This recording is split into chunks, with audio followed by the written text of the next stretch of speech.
Good morning, Instagram. Lovely to see you here. I hope that you are well, that you had a lovely morning, and that your week is going well. So today I am going to interview Joe Webster, and I'm really excited about interviewing Joe. And I have known Joe for quite a long time now. Hi, Stephanie. Lovely to see you here this morning. And so I'm just going to wait for Joe to join, and we're going to start this conversation.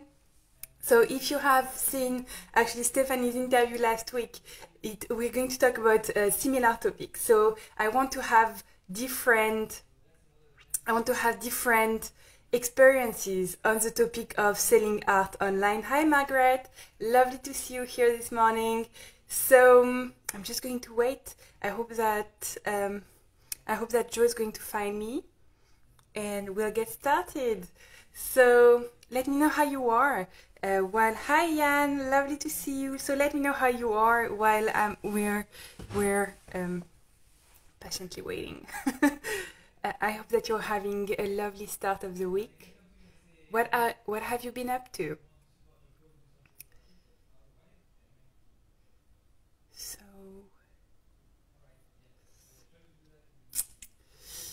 okay. The thing is, I didn't take my laptop with me, so I can't see if Joe has sent a message. So let's just wait one more minute.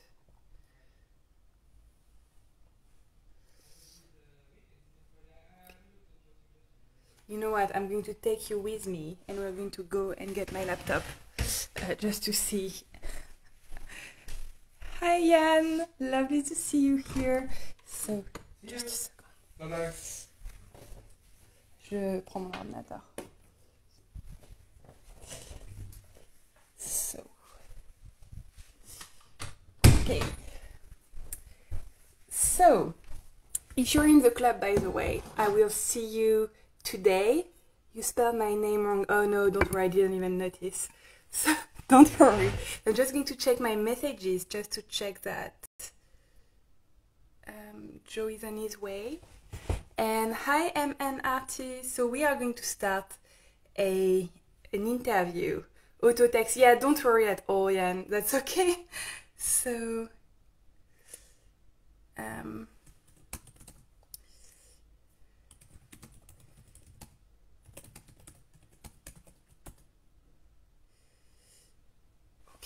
I think Joe might have thought that this was not a format. So that's the problem of live. So let's see if Joe joins me in a second. We're going to get it.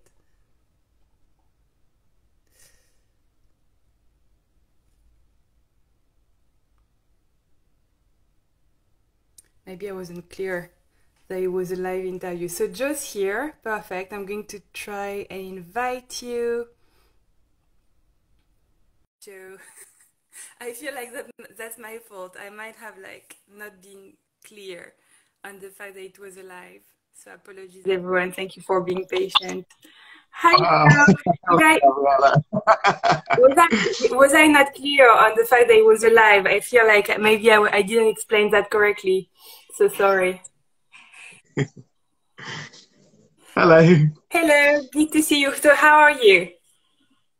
I'm struggling to wake up today a little bit. I'm not a morning person, and my daughter gets me up at kind of 6 a.m. So I've just done quite a lot of yoga and. How old is your daughter? She's 3. She's 3, so you still have let's say 7 years of waking up early. Yeah. The thing that I didn't realise is that lots of people have since told me that teenagers behave like 3-year-olds, and it's not the other way around. So she's proper kicking off and demanding what she wants and stuff at the moment. Oh no! So I hope she will be a teenager like I was, because I was sleeping a lot. So yeah, fingers crossed. So Okay, so let's get started with the interview. I'm sorry, I don't know if I was clear on the fact that it was live, so I don't know if you found me for the few minutes, but sorry about that if I wasn't clear. So, okay, so let's get started. I'm going to ask one question before I actually ask the two questions, which I had prepared, which is that, would you like to introduce who you are and what you do quickly before we get started? Yeah, hello everyone. I'm Joe Webster. I've got a piece here I'm working on. I describe my work as plein air landscape graffiti painting, meaning that all of the work is born in kind of the wild weather of the British outdoors, and then increasingly recently, partly as a result of lockdown, I'm starting to kind of graffiti and tag on pieces and introduce an element of humanity within nature, if you like. Perfect. I always love, so if anyone here is not following Joe yet, when you start following Joe, you will see that many stories actually of Joe painting in the forest, or I think it's the forest, but so that's what that's why I concluded that it was a forest, but it's always really inspiring. And sometimes it also looks like you're freezing, which is really brave.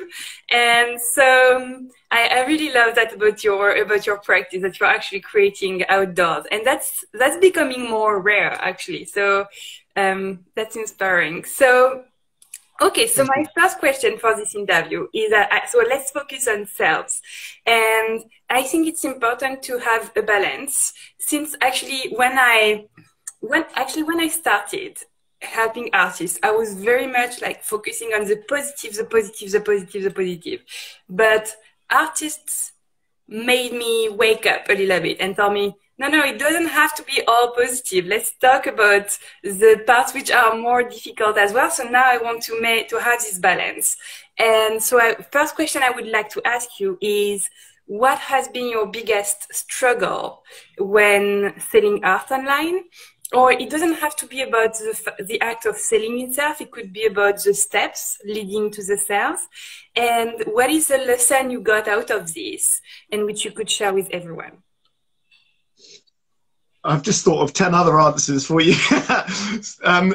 My main one, I think, has been in kind of marketing speak, is the idea of warming up cold prospects, is the way that they phrase that. And for 15 years, I've exhibited and sold face to face, and I really enjoy that contact. It's much easier when you're stood in front of an artwork and you just build a personal connection. And I've really struggled sort of finding a way to translate that online. I've been really lucky in the sense that I've been building a MailChimp audience, like a mailing list, for 15 years, and the majority of the people on my mailing list are people that I've met initially, and they've been my lifeline sort of through COVID, because I've been keeping in contact with them, having lovely emails, and I've sort of been selling through them primarily. But they're all people I've met and sort of built a warm relationship face to face with. And I mean, you've got to target your ideal client, as you're really good at sort of teaching. But once you've then in contact with your ideal client, it's kind of, how do you keep that warmth, and how do you build that organic, that natural kind of dialogue without sort of slipping straight into a sale thing and stuff like that. Just being friendly and trying to communicate who you are by kind of DMs and stuff. Yes. I found really. Yeah. So having those conversations without sounding pushy or sleazy or anything like that, but still doing the work of warming up and reminding them that you exist as well. So so have you found a way out of this? Like you said that you found it easier to talk to people about your artworks in real life, and you struggle to translate that into the online space. So have you found some ways to translate it, or not at all? I'm still working on it. Because otherwise you just get friendly and it chats for ages, and so that transition to a sale is really difficult. But I think where I'm at the moment, and maybe my sort of advice from just where my learning is I've been really thinking about kind of you know, the whole idea of kind of your personal story and in kind of crass terms, your brand and stuff like that. Yeah. The more I think about how I'm presenting myself, how I'm coming across, the easier it is then to kind of for people to build that relationship with you if you know who you are and how you're presenting, if that makes sense. Yeah, I think it's really important what you're saying, that so I talk often about creating a community, that when you're growing an audience, you're actually creating a community.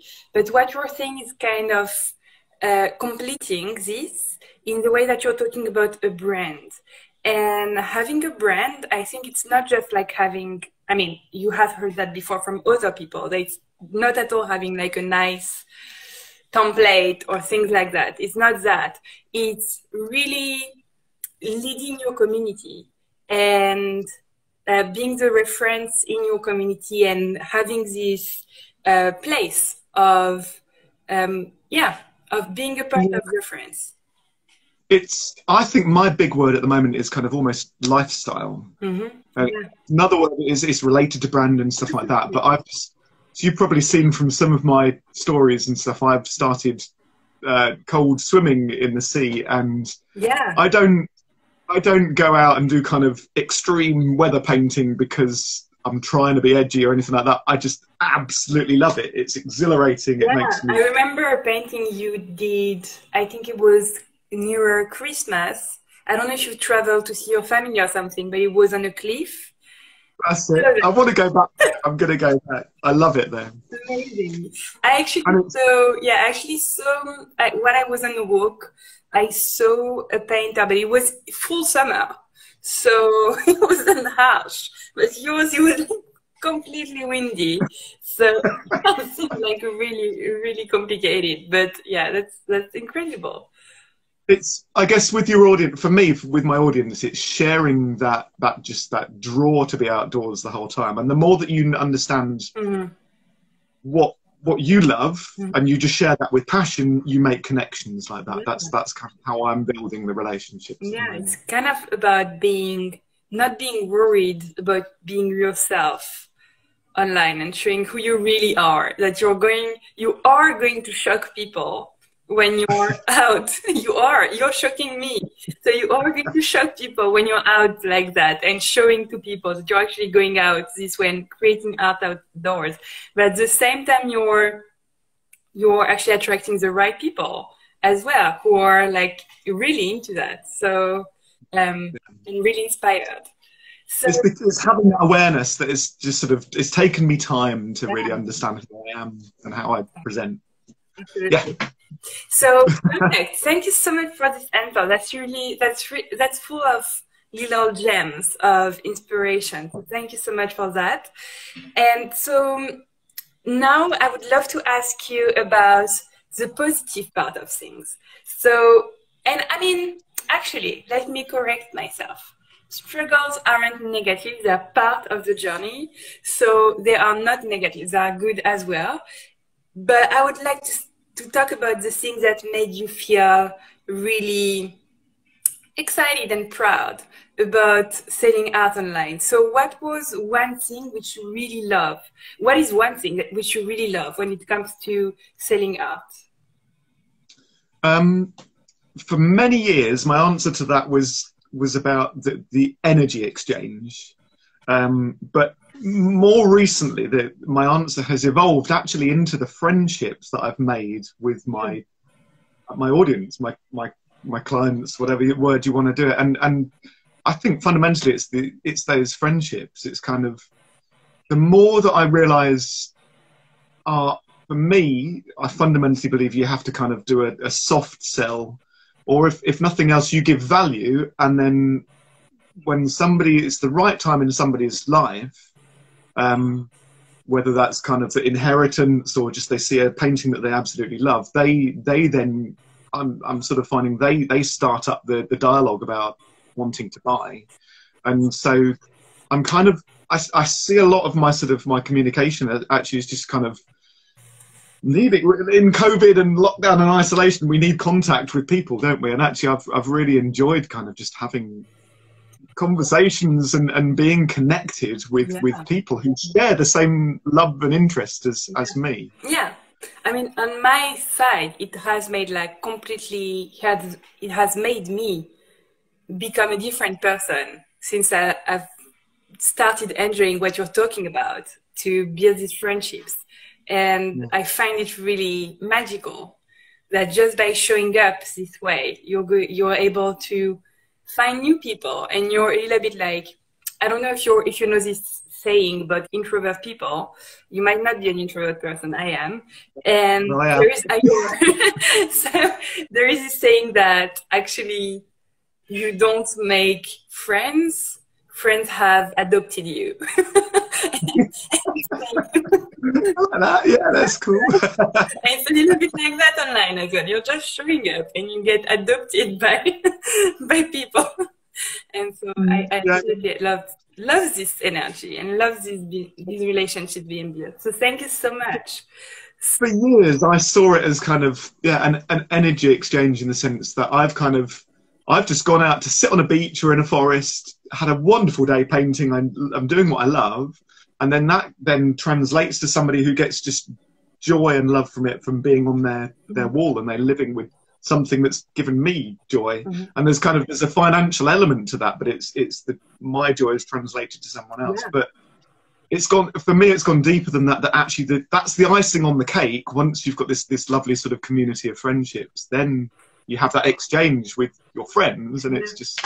Yeah. It's just lovely. I love that. Thank you so much, Joe. So there is a question actually from Tarang, who asks, so you often paint in plein air. I find it really fascinating. I haven't tried that though. So I was wondering how different it is from painting in your studio or home, following a reference. Great question. It's completely different. That's why all my work sort of originates outdoors, because I get inspiration outdoors. It's when particularly I love sort of high winds and changing light and clouds, but then kind of when you're trying to paint a tide and it's just slipping away from you all the time, and it's everything's dynamic and in movement. I paint with kind of adrenaline, desperately trying to catch everything because it's changing and moving all of the time. So it's much harder, but the painting in a way is easier because it's full of energy and life, and kind of you don't worry about each mark because you've got 10 other marks you have to quickly get down, sort of thing. So it's adrenaline fueled, and it's just really exciting. And then you start to get to the point where you kind of like, if you try to paint in rain or you try to paint in falling light and all those sorts of things, like I've lost many canvases too, all sorts of challenges, and it's trial and error. I think of the weather as my teacher, really. I've studied art, but my greatest teacher is the rain and so beautiful. I love this, and in a way, I really connect with that, with the fact that. I mean, I'm not an artist yet, but so I've tried drawing on my end, and I'm thinking like it's a lot about what you feel, definitely, of course. And I feel much more when I'm walking and when I'm in nature, and I feel a lot. While if I'm just looking at an image or a photo, I don't know if I would feel the same. So it's exactly that. It's kind of the painting is almost a byproduct of exactly what you describe. It's the byproduct of just your connection and your excitement for being in a beautiful place. Whereas when I paint indoors, it's kind of, I'm trying to resolve like maybe colours that don't work, or patterns or a composition or something like that. It becomes about the aesthetic rather than the relationship and something new. Absolutely. Yeah, I see what you mean. So perfect. Thank you so much, Joe. So thank you so much for your answers. I would really love to encourage everyone here who's watching, if you're not following Joe yet, I mean, Joe, you have shared just a little bit of all of the inspiration you actually have for everybody. So if you want to learn more about Joe and learn more from Joe as well, go ahead and follow Joe. So your Instagram is Joe Webster Art, right? Am I correct? Okay, perfect. So thank you so much, Joe, for your time this morning and for answering my questions. So I feel like this is such a short interview, but this is the point. I'm trying to keep them short. So Gabriela, stick to your stick to your new rule. So thank you so much for sharing. So Joe Mitchell Long is also saying lovely, brilliant, very inspiring. Untang, lovely. Thank you for your answer. So that's wonderful. So thank you so much, Joe. Have a great day. Thank you for sharing all of this with us today. And I will see you very soon. Lovely. Thank you, Gabriella. Thank you. Take care. Bye.